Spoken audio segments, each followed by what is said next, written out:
16 years old. It's basically, it makes me and the song an antique. It's one of the first songs I ever wrote. And recorded on my first ever little record. And started singing this song, and people sort of gravitated to this song, and I couldn't figure out why. And I kind of get it now. And it's a song about a lady from my little town I grew up in, and she was of East Indian descent. And my town, Punashai, was mostly made up of 50% First Nations people and 50% white people of some European extraction. And there was this one East Indian family in our town, and the Bells. And this song is about the lady of the house, Mrs. Bell, and it's called The Wonderful Mrs. Bell. And she was a really, she was obviously she was Southeast Asian, and she was very shy. So she would never be the one ever in our town to initiate a conversation ever. You know, you'd have to talk to her to have the conversation begin, but she was shy, so that rarely happened.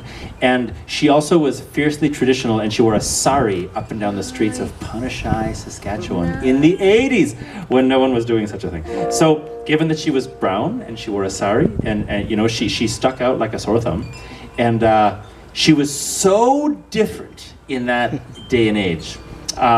And people didn't know how to deal with the difference, and not out of any kind of malice or anything, but basically how people dealt with it is they just didn't talk to her. No one talked to her. And so this song is written through the eyes of me being sort of 16, 15, realizing what was going on.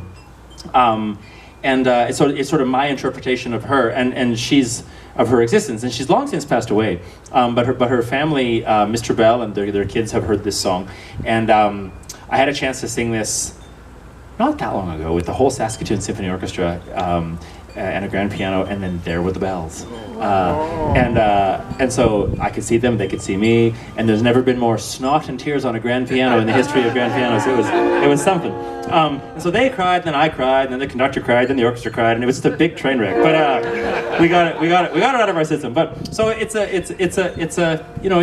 my take on her life. And Mr. Bell, he was a kind of a well-known educator in the education circles, and he recently wrote a memoir that he released. And much to my surprise, the lyrics to this song were the prologue. So it was quite an honor. So this is called The Wonderful Mrs. Bell.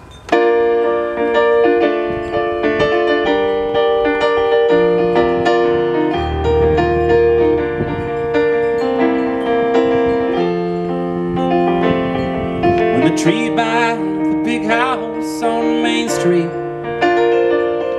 got a new swing, a rope and a tire,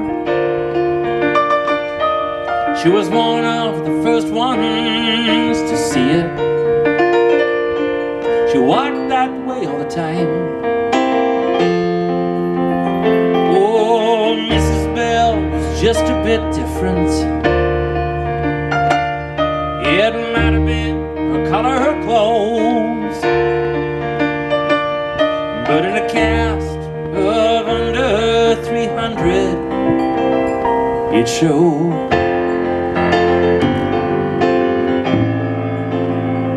There were so many things that she never said, left some out up there, swimming round in her head.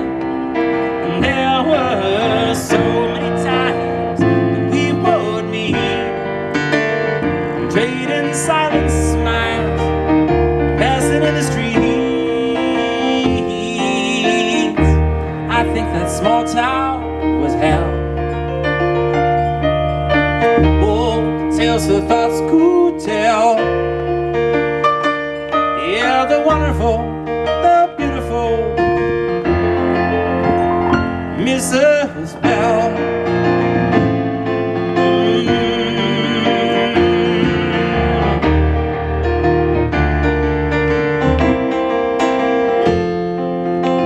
Oh, grand things like church teas and bingos, in a dimly lit room, a bird in a cage, oh yeah, inside looking out, really has only one view. You can see those dreams dancing in her dark brown eyes. Her heart, as it beat the tune, walking in the streets, oh yeah, and watching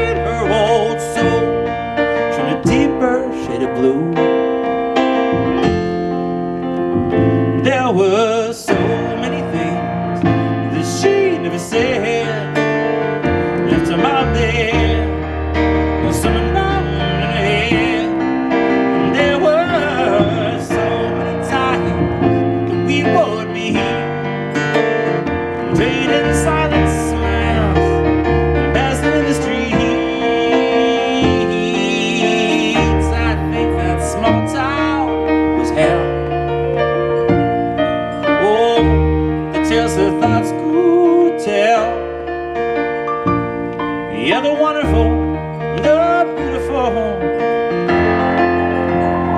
Mrs. Bell.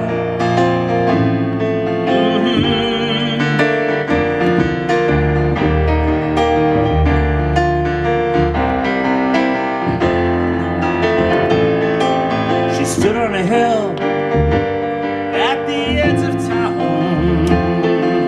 She threw back her head and laughed. She smiled as she gazed at smallness. She laughed last.